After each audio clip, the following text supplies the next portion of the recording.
because I felt I was too young to be called to sainthood. But I always remember what Pope Francis can be very big and can be very small. But whether big or small, it is almost inseparable from human society and human civilization. It is a civic virtue. It governs the way we interact with one another, creating a human operating system which makes possible society. The US is founded on the Constitution, a document, and courts. Steve Bannon, I was watching him before he went to prison. He said, I will go to prison because we have to observe the process. If we want a constitutional republic, if this is the outcome, I will go to prison. Because if that document is torn up, there's no foundation for the US. So what is happening there has a profound impact on all of us. But I sometimes ask myself, is there, as Gibbon once said about the Roman Empire, is there also a gradual loss of civic virtue in America? How they talk about one another, how they treat each other. In China, we have almost an opposite situation. When China was unified over 2,000 years ago by Qin Shi Huang, the founding philosophy was legalistic, 汉非子, 法治. The laws were so harsh, the people couldn't take it. And the dynasty did not survive his son. Then the Han dynasty took over, and they brought in Confucius. And civic virtue became China's founding principle. Till today, you can tear up China's constitution, and they change constitutions quite often. Nothing will happen to China because of a complex, intricate system of civic virtue called Li. How officials behave, how families behave, how friends behave towards one another. They are trying to introduce the market. They are trying to introduce the rule of law. But again and again, they found us on the rock of relationships. There is no magic solution to human society. You need laws. When I was a student in Cambridge, I remember reading Joseph Needham. He compiled this Science and Civilization of China, which adds volume after volume long after it's gone. But in his first chapter, he said, there's a greater corpus of legislation in China than in all of the West. Greater corpus of legislation in China than in all of the West. But in China, it's ruled by law, never rule of law. Because when it comes to the emperor, and today when it comes to the Communist Party, law is beneath them. And if the law creates absurd outcomes, then the law gives way to Li, which is proper behavior. I mention this because when we talk about honor, we are talking about honor in a specific context of the world today, which is fragmenting. Everywhere, greater divisions, a loss of faith in institutions, political systems being captured by vested interests, media groups being captured by vested interests. Until today, when we read the news, we do not know what to believe, because each distorts the reality through the prism of its own ideology. So if you are in business, if you are a fund manager, you just tap all sources, hoping that by complex triangulation, you arrive closer to the truth. We ask ourselves, what honor is there in Ukraine today? What honor is there in the Middle East today, in Gaza, in Lebanon, in Israel, in many parts of the world? What is honor as a civic virtue? In the end, it is how we relate morally to one another. Do I accept you as a fellow human being? Johannes said the word honor has a Jewish root in weight, the accuracy of weight, not to puff you up. That's just fluff, you know. Oh, honorable so and so, as we are wont to do in order to observe etiquette protocol, but which we do not believe.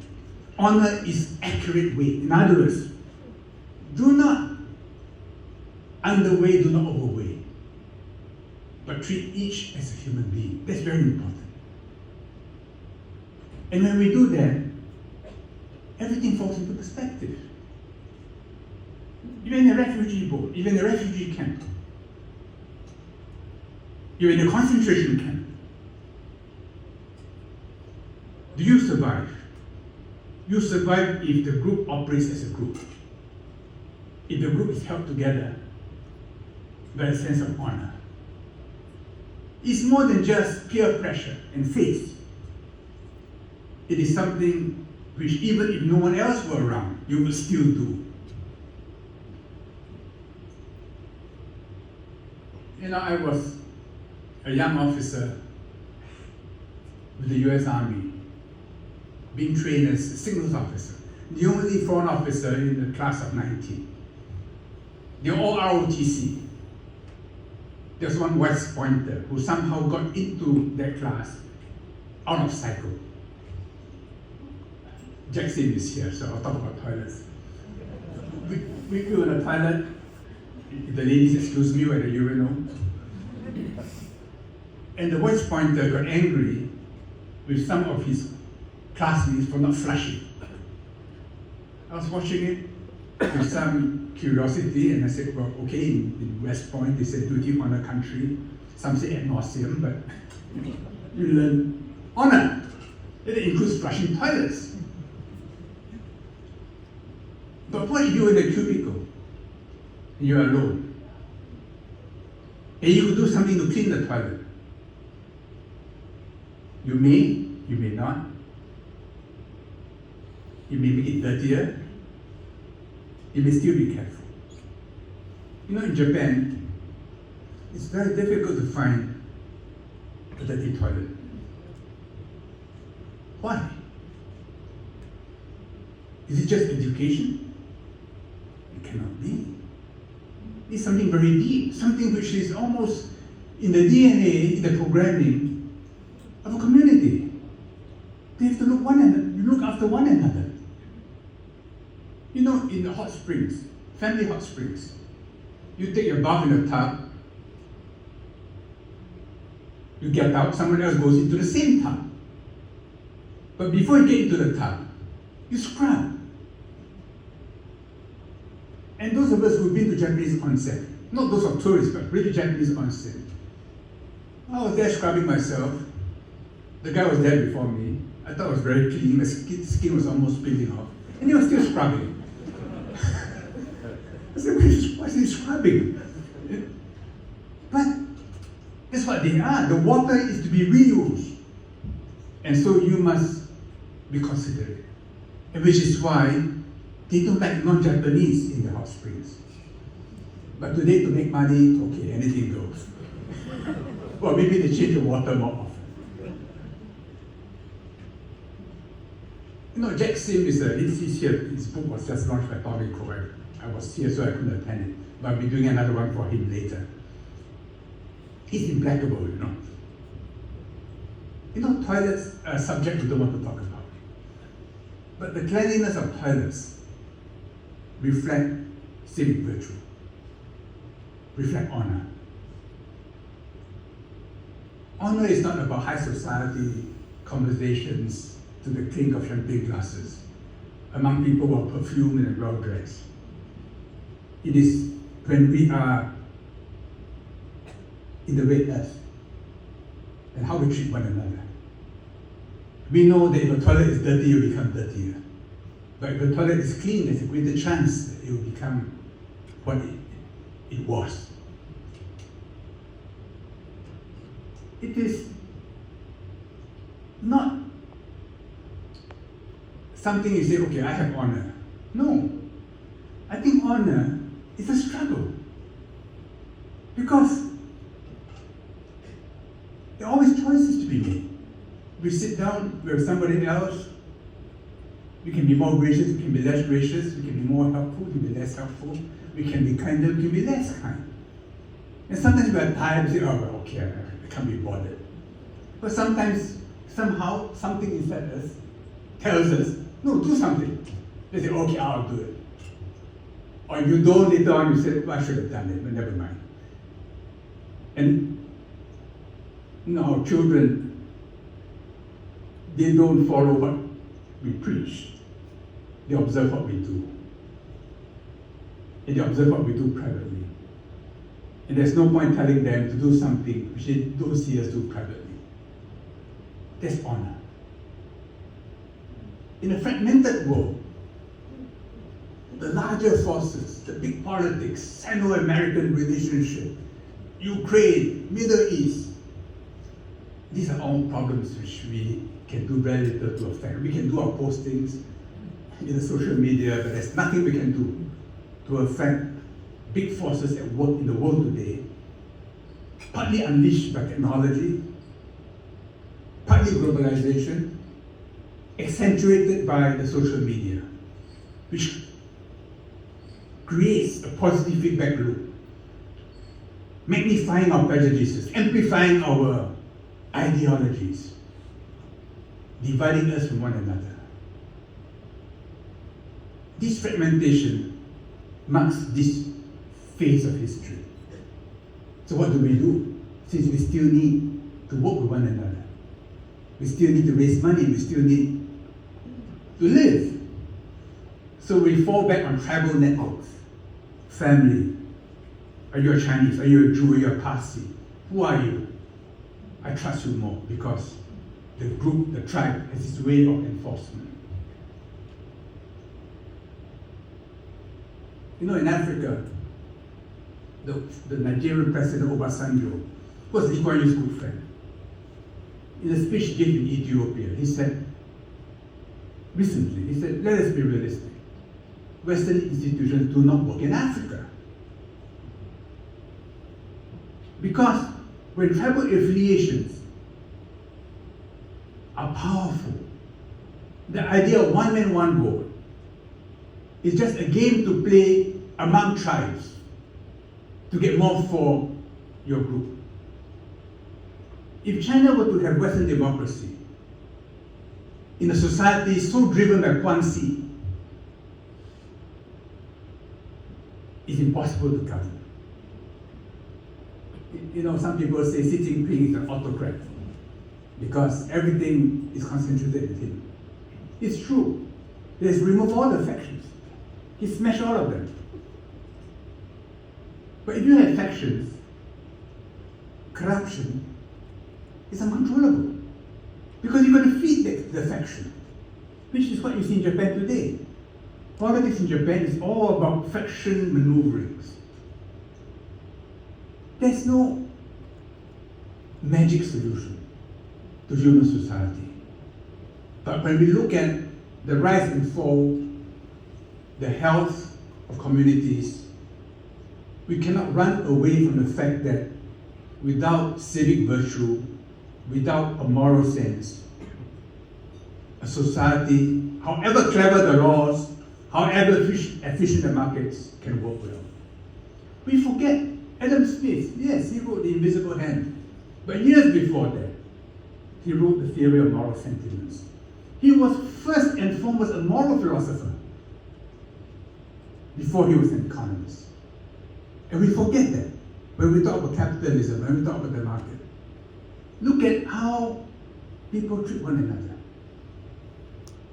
I was in Ethiopia once when I was in carrier logistics, hoping to look for opportunities before the Civil War came.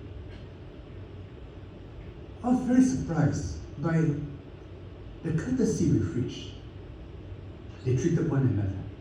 They are different tribes. Some were in high stations, some were just serving staff.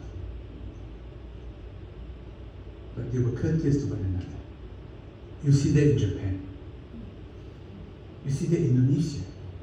Everyone is a part of the Ibu. There's something to be said when we assess a society. How do they treat one another? How do they maintain public cleanliness? What is the condition of their toilets?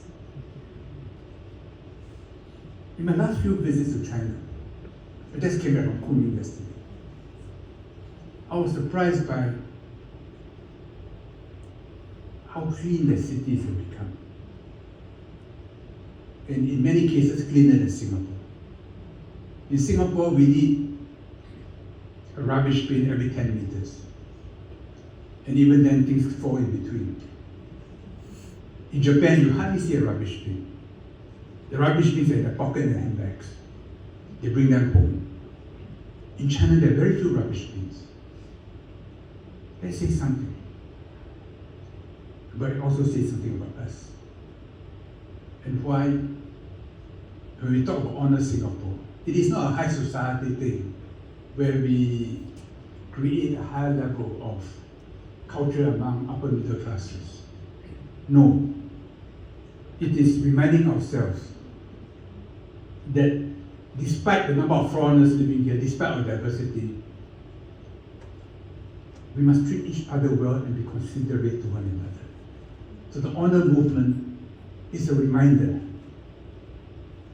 that it's a daily challenge which we should be up to.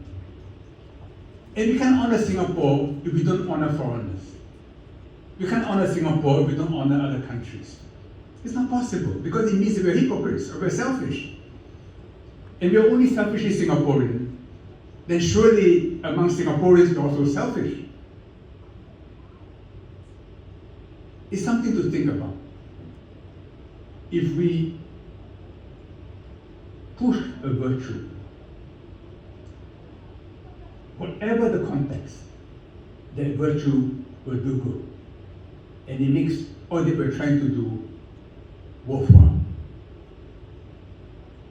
Not all of us can do some of the remarkable work being done by the speakers that you hear tomorrow.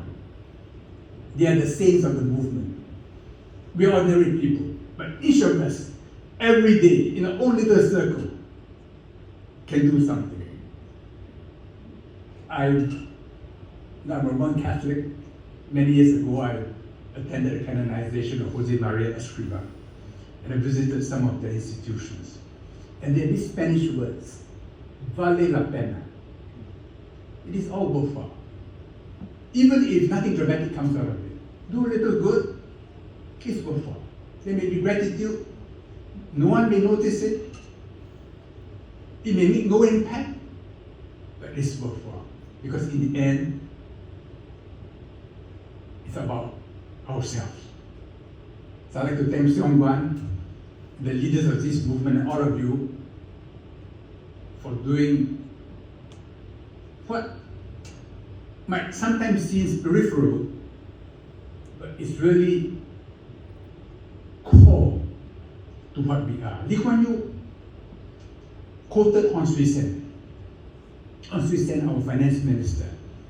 He said, Singapore should always be a place which welcomes badly treated money and badly treated people. Badly treated money and badly treated people. So we live, we survive by welcoming those who are treated badly. We make a living by serving others. And honor is really about serving others. Thank you.